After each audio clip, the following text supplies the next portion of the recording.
ओम शांति। आज बाबा के 14 मई के महावाक्य हैं। बाबा ने कहा, मीठे बच्चे, आत्म अभिमानी बनो। मैं आत्मा हूँ, शरीर नहीं। यह है पहला पाठ। यही पाठ सबको अच्छी तरह पढ़ाओ। प्रश्न है, ज्ञान सुनाने का तरीका क्या है? किस विधि से ज्ञान सुनाना है? उत्तर है, ज्ञान की बातें बड़ी खुशी खुशी से सुनाओ, लाचारी से नहीं। तुम आपस में बैठकर ज्ञान की चर्चा करो, ज्ञान का मनन चिंतन करो, फिर किसी को सुनाओ। अपने को आत्मा समझकर फिर आत्मा को सुनाएंगे तो सुनने वाले को भी खुशी होगी। ओम शांति। बाप कहते हैं, आत्म अभिमानी व देही अभिमानी हो बैठो, क्योंकि आत्मा में ही अच्छे व बुरे संस्कार भरे जाते हैं। सबका असर आत्मा पर होता है। आत्मा को ही पतित कहा जाता है। पतित आत्मा कहा जाता है तो जरूर जीव आत्मा ही होगी। आत्मा शरीर के साथ ही होगी। पहली पहली बात कहते हैं, आत्मा होकर बैठो। अपने को शरीर नहीं, आत्मा समझ बैठो। आत्मा ही इन ऑर्गन्स को चलाती है। घड़ी घड़ी अपने को आत्मा समझने से परमात्मा याद आएगा। अगर देह याद आई तो देह का बाप याद आएगा। इसीलिए बाप कहते हैं, आत्म अभिमानी बनो। बाप पढ़ा रहे हैं, ये है पहला पाठ। तुम आत्मा अविनाशी हो, शरीर विनाशी है। हम आत्मा हैं। ये पहला शब्द याद नहीं करेंगे तो कच्चे पड़ जाएंगे। मैं आत्मा हूँ, शरीर नहीं हूँ। ये शब्द इस समय बाप पढ़ाते हैं। आगे कोई भी पढ़ाते नहीं थे। बाप आए ही है आत्म अभिमानी बनाकर ज्ञान देने लिए। पहला ज्ञान देते हैं, हे आत्मा, तुम पतित हो, क्योंकि यह है ही पुरानी दुनिया। प्रदर्शनी में भी तुम बच्चे बहुतों को समझाते हो, प्रश्न उत्तर करते हैं। तो जब दिन के समय रेस्ट मिलती है, उस समय आपस में मिलना चाहिए, समाचार पूछना चाहिए। किसने क्या क्या प्रश्न पूछे, हमने क्या समझाया, फिर उनको समझाना है। फिर उस पर ऐसे नहीं ऐसे समझाना चाहिए। समझाने की युक्ति सबकी एक नहीं होती। मूल बात है, अपने को आत्मा समझते हो या देह। दो बाप भी सबके हैं जरूर। जो भी देहधारी हैं, उनका लौकिक बाप भी है, पारलौकिक भी है। हद का बाप तो कॉमन है। यहाँ तुमको मिला है बेहद का बाप। वह हम आत्माओं को बैठ समझाते हैं। वह एक ही बाप भी है, टीचर भी है, गुरु भी है। ये पक्का कर देना चाहिए। जब तुम किसको समझाते हो, जो जो प्रश्न तुमसे पूछते हैं, उस पर आपस में बैठना चाहिए। जो होशियार हैं, उनको भी बैठना चाहिए। तुमको टाइम मिलता है दिन के समय, ऐसे नहीं कि भोजन खाते हैं इसीलिए नींद का नशा आए। जो बहुत खाना खाते हैं, उनको नींद का आलस्य आता है। दिन में क्लास करना चाहिए। फलाने ने ये पूछा, हमने ये रिस्पॉन्स किया। प्रश्न तो भिन्न भिन्न पूछेंगे, उनका रिस्पॉन्स भी चाहिए रियल। देखना चाहिए उनको कशिश में लाया, सेटिस्फाई हुआ, नहीं तो फिर करेक्शन निकालनी चाहिए। जो होशियार है, उनको भी बैठना चाहिए। ऐसे नहीं खाना खाया जल्दी नींद आए। देवताएं खाना बहुत थोड़ा खाते हैं, क्योंकि खुशी है ना, इसीलिए कहा जाता है, खुशी जैसी खुराक नहीं। तुम बच्चों को अथाह खुशी होनी चाहिए। ब्राह्मण बनने में बड़ी खुशी है। ब्राह्मण बनते ही तब है जब उनको खुशी मिलती है। देवताओं को खुशी है ना, क्योंकि उन्हों के पास धन महल आदि सब कुछ है, तो उन्हों के लिए खुशी ही काफी है। खुशी में खाना भी बहुत थोड़ा सूक्ष्म खाएंगे, ये भी एक कायदा है। जास्ती खाने वाले को जास्ती नींद आएगी। जिसको नींद का नशा होगा वह किसको समझा भी नहीं सकेंगे। जैसे लाचार, ये ज्ञान की बातें तो बड़ी खुशी से सुननी सुनानी चाहिए, समझाने में भी सहज होगा। मूल बात है बाप का परिचय देना। ब्रह्मा को तो कोई जानते नहीं, प्रजापिता ब्रह्मा है, ढेर की ढेर प्रजा है। ये प्रजापिता ब्रह्मा कैसे होगा, इस पर बहुत अच्छी रीति समझाना है। बाप ने समझाया है। इनके बहुत जन्मों के अंत के भी अंत में वानप्रस्थ अवस्था में मैं प्रवेश करता हूँ। नहीं तो रथ कहाँ से आए।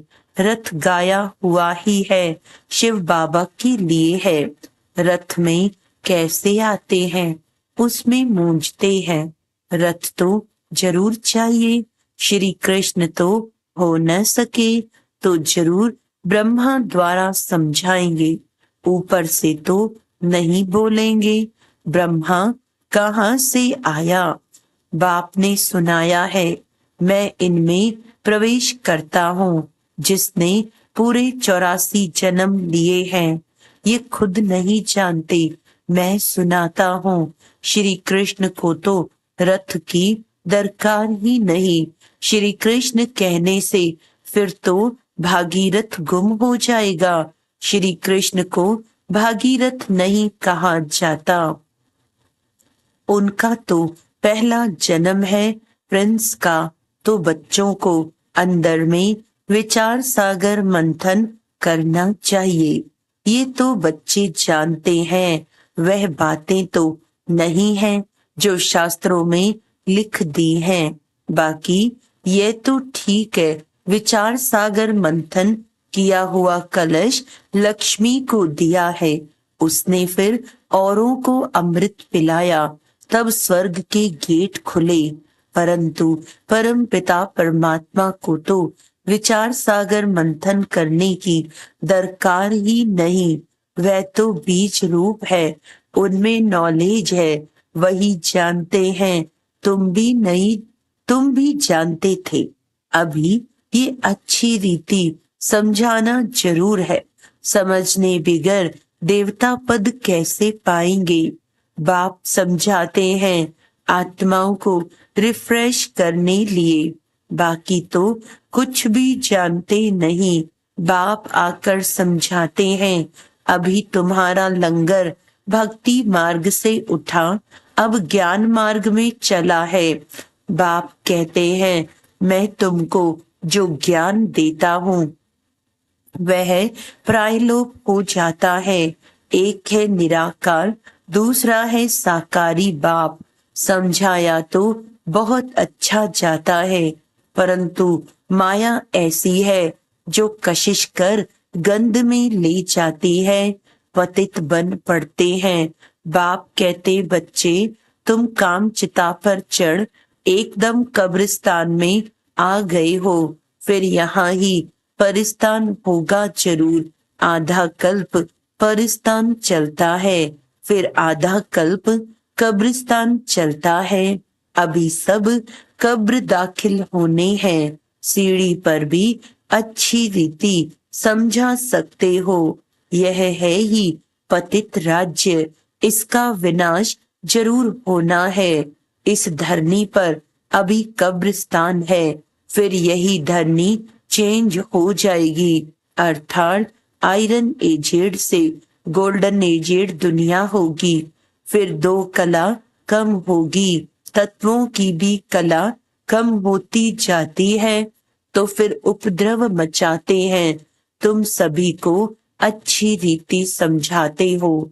अगर नहीं समझते तो गोया कौड़ी मिसल है, कोई वैल्यू नहीं है। यह वैल्यू तो बाप बैठ बतलाते हैं। गाया भी जाता है, हीरे जैसा जन्म। तुम भी पहले बाप को नहीं जानते थे, तुम कौड़ी जैसे थे। अभी बाप आकर हीरे जैसा बनाते हैं। बाप से ही हीरे जैसा जन्म मिलता है, फिर कौड़ी जैसे क्यों बन पड़ते हो? तुम ईश्वरीय संतान हो ना।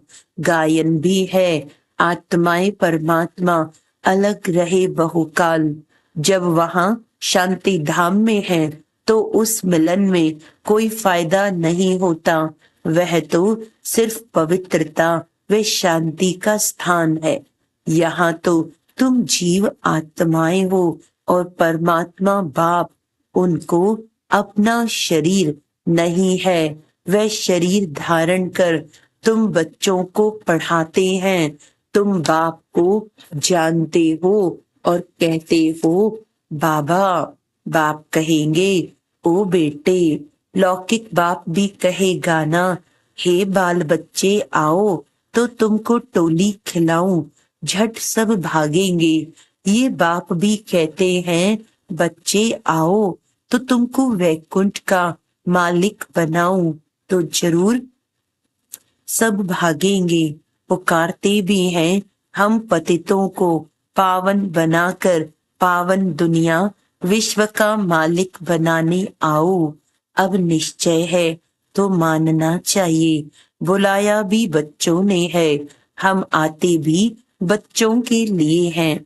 बच्चों को ही कहते हैं तुमने बुलाया है, अब मैं आया हूँ। पतित पावन भी बाप को ही कहते हैं ना। गंगा आदि के पानी से तुम पावन नहीं बन सकते। आधा कल्प तुम भूल में चले हो, भगवान को ढूंढते हो, परंतु किसको भी समझ में नहीं आता है। बाप कहते हैं हे बच्चों, तो बच्चों का भी उस उल्लास से निकलना चाहिए। हे बाबा, परंतु इतना उल्लास से निकलता नहीं है। इसको देह अभिमान कहा जाता है, न कि देही अभिमानी। तुम अभी बाप के सन्मुख बैठे हो। बेहद के बाप को याद करने से बेहद की बादशाही भी जरूर याद आएगी। ऐसे बाप को कितना प्यार से रिस्पॉन्स करना चाहिए। बाप तुम्हारे बुलाने से आया है। ड्रामानुसार 1 मिनट भी आगे पीछे नहीं हो सकता। सभी कहते हैं ओ फादर रहम करो, लिबरेट करो। हम सब रावण की जंजीरों में हैं, आप हमारे गाइड बनो। तो बाप गाइड भी बनते हैं। सब उनको बुलाते हैं ओ लिबरेटर, ओ गाइड आकर हमारा गाइड बनो, हमको भी साथ ले चलो। अभी तुम संगम पर खड़े हो। बाप सतयुग की स्थापना कर रहे हैं। अभी है कलयुग, करोड़ों मनुष्य हैं। सतयुग में तो सिर्फ थोड़े देवी देवता ही थे, तो जरूर विनाश हुआ होगा। वह भी सामने खड़ा है, जिसके लिए गायन है साइंस घमंडी। कितना बुद्धि से अकल निकालते रहते हैं। यह है यादव संप्रदाय, फिर हिस्ट्री रिपीट होनी है। अभी तो सतयुग की हिस्ट्री रिपीट होगी। तुम समझते हो हम नई दुनिया में ऊंच पद पाने का पुरुषार्थ कर रहे हैं। पवित्र जरूर बनना है। तुम समझाते हो इस पतित दुनिया का विनाश जरूर होना है।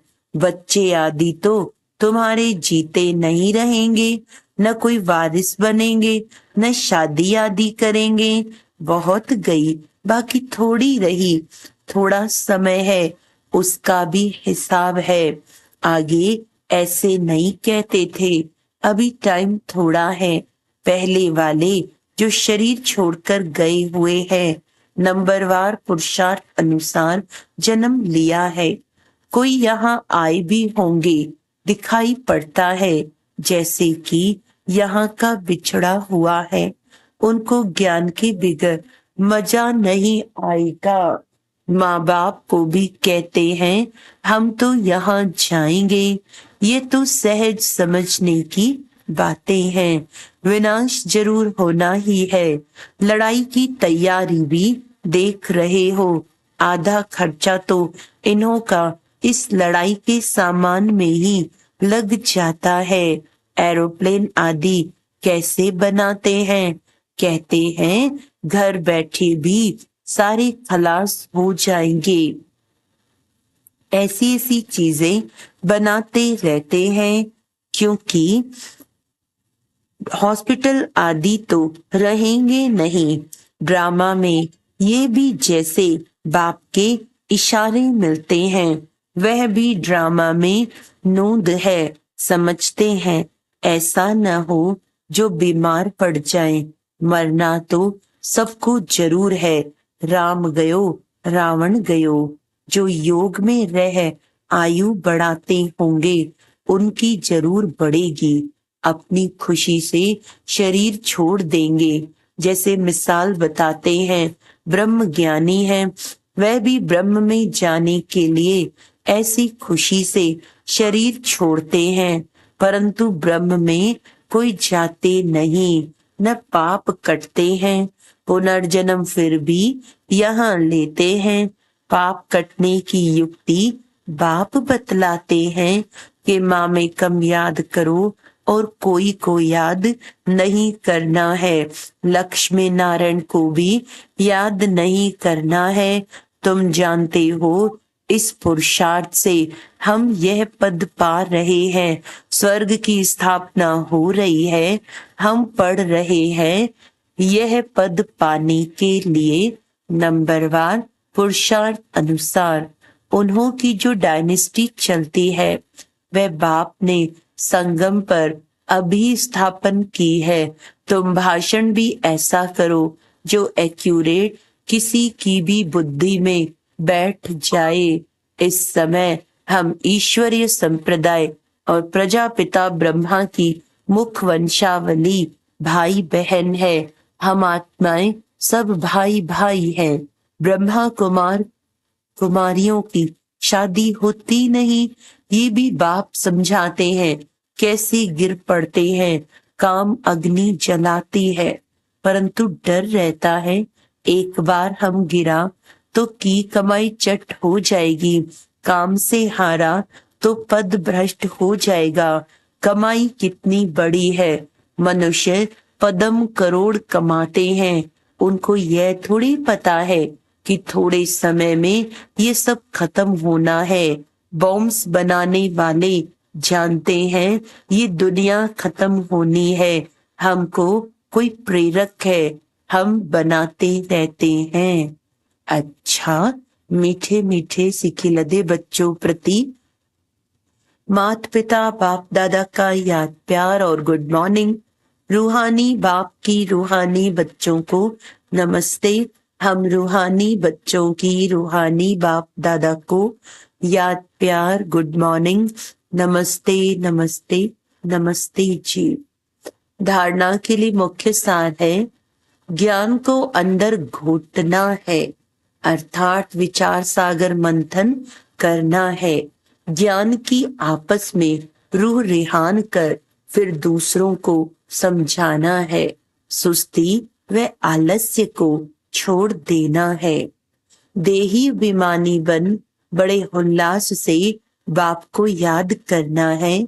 सदा इसी नशे में रहना है कि हम बाप के पास आए हैं कौड़ी से हीरा बनने। हम हैं ईश्वरीय संतान।